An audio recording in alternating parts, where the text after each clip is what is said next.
니고데모는 자기 스스로가 천국의 백성인 것으로 확신하고 있었습니다. 예수님께서 너는 결코 천국의 백성이 아니라고 지적해 주었거든요. 그리고 천국의 백성은 누구만이요? 거듭난 자. 그 거듭난 뜻을 설명했습니다. 거듭났다는 것은 하나님께로부터 새롭게 창조가 된다는 것. 그래서 설명했습니다. 하나님에 의해서 새롭게 창조된 것. 어때요? 처음에 창조된 똑같은 역사입니다. 하나님이 처음에 아담과 하와를 지으시고 거기에 생기를, 성령을 넣으셔서 그를 살아있는 인간으로 만들었듯이 지금도 하나님이 그에게 새로운 성령을 넣으셔서 새롭게 창조한 자만이 새로운 생명이고 바로 그 자만이 천국의 백성이다 라고 이야기를 했습니다. 그때 니고데모는 뭐라 그래요? 어떻게 이 일이 가능합니까? 아니 처음에 하나님이 인간을 지을 때에는 창조한 건 이해가 되겠는데 어떻게 다시 하나님의 백성들을 어떻게 다시 창조한단 말입니까? 이게 어떻게 가능합니까? 라고 묻는 것입니다. 거기에 대한 답변이 오늘의 본문 내용이에요. 어떻게 가능하다고요? 하나님의 사랑으로 인해서 가능하다는 것입니다. 하나님의 사랑으로 말미암아 하나님의 사랑 때문에 이 일은 가능하다는 것입니다. 그래서 오늘은 하나님의 사랑에 대해서 함께 나누려고 해요. 여러분이 오늘 이 내용을 원래 이 3장 16절은 요한복음의 대주제이고 전체 성경의 대주제입니다. 가장 중요한 주제글이기 때문에 우리가 많이 알고 있는 거예요. 많이 들어봤기 때문에 혹시 이 뜻을 우리가 잘 이해할지 모를지 모릅니다. 하나님이 세상을 이처럼 사랑했다. 여러분 사랑했다는 말 여러분 이해하시는가요? 제가 이 말씀을 준비하면서 과연 우리의 인간이 하나님이 우리를 사랑했다 이 사랑을 이해할 수 있을까? 라고 한번 생각해 보았습니다. 왜냐하면 인간의 사랑은 이기적인 사랑이기 때문에 우리의 사랑은 조건적인 사랑입니다. 네가 나를 사랑하였기 때문에 내가 사랑하는 거예요. 네가 나를 사랑한다면 내가 너를 사랑합니다. 부부간도 어때요? 당신 나에게 순종하고 나를 사랑해 준다면 나도 하겠다는 것입니다. 청각처녀 때는 그런 마음이 아니었는데 이제 결혼하면서 서서 이제 내용이 바뀌어요. 나에게 해 주었기 때문에 해 준다면 그것입니다. 좀 이기적인 사랑인데요. 그래서 이런 잘 보면은 남녀간의 사랑도 뭔가 나의 만족을 위해서 나를 위해 사랑하는 거죠. 내가 힘들어하면서 내가 고통을 당하면서 사랑하는 사람 별로 없습니다. 저는 청각창에 때 그런 사랑 한 것 같은데 지금 생각하니까는 그럼에도 불구하고 사랑했던 것 같은데 바로 이것입니다. 여러분 실은 인간이 이기적인 사랑이 있음에도 불구하고 하나님의 형상으로 지음받은 인간이기 때문에 하나님의 사랑을 어느 정도 가지고 있어요. 그래서 우리가 남녀간의 사랑을 보면은 실제 조건이 없습니다. 그냥 그에게 무조건 주는 거예요. 사랑하기 때문에 그가 나를 별로 사랑하지 않아도 한번 내가 사랑하는 마음이 생기면 그냥 줍니다. 그리고 얼마만큼이요? 끊임없이 계속 내 마음에 변하지 않고 계속 줍니다. 근데 인간은 어느 정도 하다가도 실은 멈추게 돼요.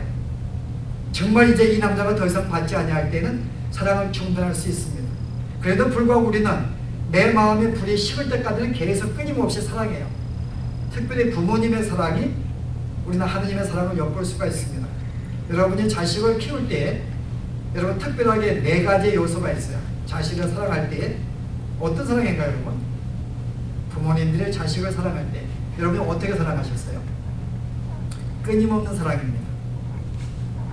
자식이 뭐 속썩인다고 자식이 말을 안 듣는다고 사랑을 하다가 주지 않고 중단하는 법이 없습니다. 부모는 끝까지 내 자식이 60이 먹어도 그도 끝까지 자식을 사랑하는 게 이게 부모의 사랑입니다. 하나님의 사랑의 조건 반영이에요. 조건이 있는가요? 조건이 없습니다. unconditional, 무조건적이에요. 내 자식이 못나도 내 눈에 보기엔 예쁜 거예요.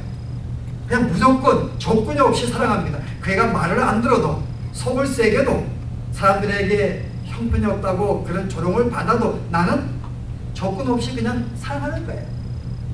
그래서 우리의 자식들이 어떻게 아름답게 성장할 수 있었는가? 실은 부모님들의 조건이 없는 끊임없는 사랑이 있었기 때문에 오늘 이 정도의 우리 모습을 갖춘 것입니다. 또 두 가지 요소가 더 있는데요. 희생과 헌신입니다. 부모님의 사랑은 실제 희생적이에요. 정말 몸을 아끼지 않습니다. 뭐 서울세계에서 뭐 감옥에 들어가도 내가 대신 값을 치르더라도, 돈을 내가 빚을 내서 값을 치르더라도 정말 자식을 끝까지 품는 희생적인 사랑이 있어요. 그리고 헌신적입니다. 정말 자식이 잘 되기 위해서 포기 안 합니다.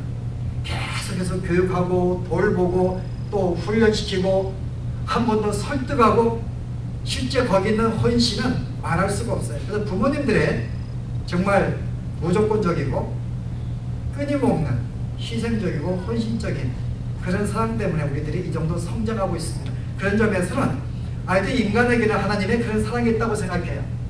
그래서 오늘 이 사랑했다는 말은 하나님이 우리를 사랑했기 때문에 우리는 구원은 보장된 것입니다. 왜요? 이 사랑을 이해한다면요. 어떤 사랑이에요? 하나님의 사랑은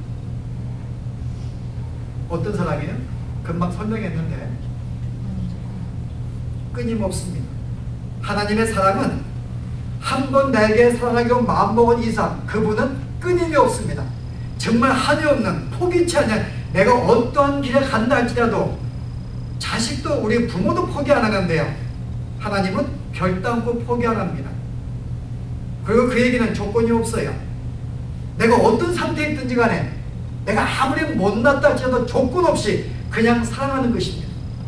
이런 조건이 없는, 이런 한없는 끊임없는 사랑이 있기 때문에요. 우리는 우리의 구원이 실패가 없는 것입니다. 그리고 그분의 사랑은 정말 헌신적입니다. 정말 우리가 나로 하여금 하나님의 자녀를 만들어서 성숙하기 위해서 그는 끊임없이 계속 헌신적이고 희생적인 사랑을 주십니다. 인간은 도중에 포기할지 몰라도 하나님은 그는 끝없는 헌신과 끝없는 희생과 그리고 변함없는 그런 사랑을 부어주기 때문에요. 하나님의 사랑은 완성을 이룰 수가 있는 것입니다. 그래서 우리가 이런 하나님의 사랑에 대해서요, 특별히 우리가 성경을 잘 묘사하고 있는 그런 글이 있습니다. 여러분 호세아서 보시게 되면은 이 네 가지 요소가 갖추어진 사랑이 잘 반영되어 있어요. 호세아서가 어떤 내용이에요? 하나님께서 호세아에게 명령합니다. 너는 음란한 여인을 취하여 아내를 삼으라고 말합니다. 그 여인의 이름이 고멜이에요. 그래서 고멜의 여인을 취했는데요, 이 여인이 신랑한테 마음을 안 주는 거예요. 자식을 하나 낳으면 또 나가서 자기가 좋아하는 여인을 또 따라갑니다. 그럼 가가지고 또 데리고 와요. 그러면 또 자식을 낳고 또 나갑니다. 끊임없이 나가는 거예요. 그런데 거기에 가는데 이 남편은 아내를 계속 사랑하기 때문에 계속 데리고 옵니다. 어떤 일이 벌어졌는가 하면 호세아서 여러분 2장에 보시면요, 혹시 아내가 이 남자에게 따라가서 혹시 어려움을 당하지 않을까, 푸대접 받지 않을까 염려해서요, 그 남자를 조용히 불러다가 그에게 필요한 모든 양식과 떡을 갖다 줍니다. 여러분 그 내용 봐서 호세아서. 그러니까 이 여인은 그 자기가 따라간 그 여인이 자기에게 계속 먹을 것과 입을 옷과 제공해 주니까는 너무나 이 여인이 좋은 거예요. 근데 실제 누가 줬는가 하면은 원래 남편이 제공한 건데 이 여인은 보면은 그걸 알지 못하고 자기가 지금 이 바람 피우고 있는 이 남자가 이 모든 걸 제공한다고 생각하고 더 마음을 주는 거예요. 성경 보시면 과연 그런 말씀이 있는가 없는가? 호세아서 2장 보시기 바랍니다.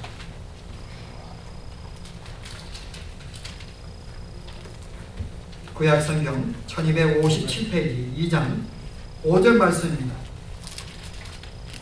저희의 어미는, 여기 저희는 앞에 1장에 자식들이 나오는데 이 자식들의 어미 고멜을 말합니다. 고멜은 행음하였고 저희를 배웠던 자가 고멜이 부끄러운 일을 행하였나니 대저 저가 이르기를 나는 나를 연애하는 자들을 따르니, 연애하는 자가 아니에요 여러분.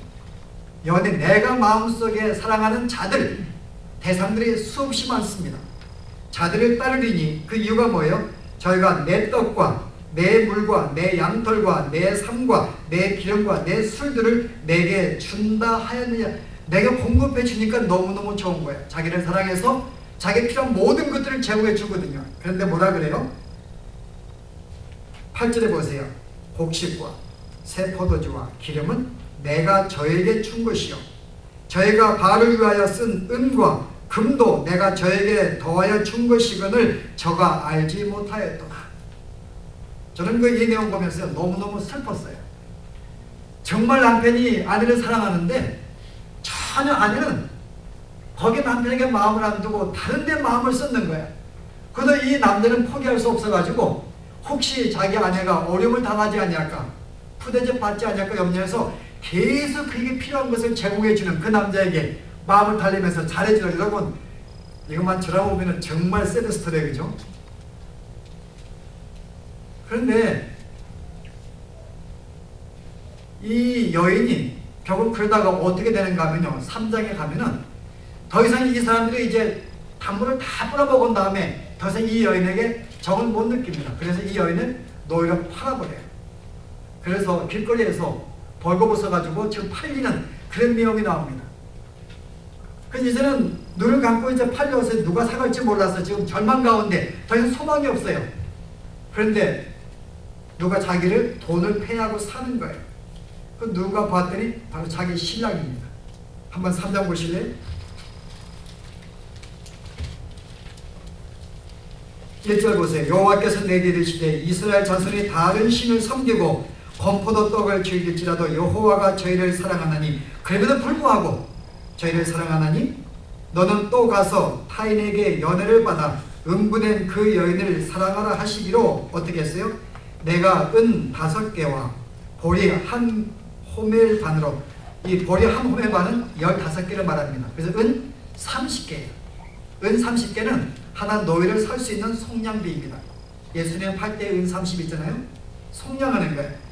그래서 이 여인이 노예가 되었는데 그에게 은 30을 주고 나를 위하여 저를 사라고 말합니다. 이 선량은 끝까지 그 여인을 포기치 않고 가서 그 여인에게 은 30을 지불하고 다시 노예 신분에서 사서 자기의 아내로 삼는 거예요. 저는 이거 보고 정말 새드 스토리다 보면서 하나님이 우리를 그렇게 사랑하시는데 여전히 우리는 그 사랑을 알지 못하고 계속 다른 것을 마음에 두고 살아가고 보니까는 그 하나님의 정말 이렇게 슬픈 사랑의 이야기가 여기에 담겨 있더라니까요. 제가 마음이 참 너무 아팠어요. 그 누가 아프긴 거의 제가 이렇게 아프게 했더라고요. 근데 이 광경이 이렇게 간단하게 나왔지만은 이사야서 1장은요 하나님이 어떻게 표현하는 거 보실래요? 한번 1장 보십시다. 우리 하나님의 사랑이 얼마나 큰지를 좀 실감하기 위해서는 정도 우리가 말씀을 보아야 한다고 생각해요. 이사야 1장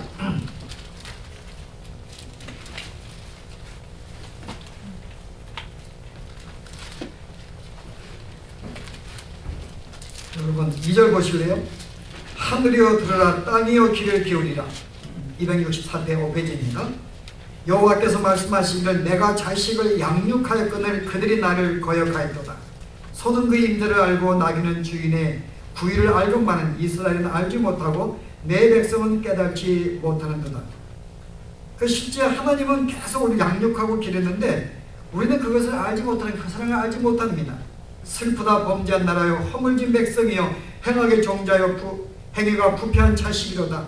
그들이 여호와를 버리고 이스라엘의 거룩한 자를 만유리 여겨 멀리하고 물러갔도다. 하나님이 근데 그를 포기치 않습니다. 달래기도 하고 설득하기도 하고 권면하기도 하고 또 매를 내기도 하고. 근데 얼마나 많이 그를 매를 냈는가 하면요 5절 보세요. 너희가 어찌하여 매를 더 맞으려고 더욱더 패어가느냐.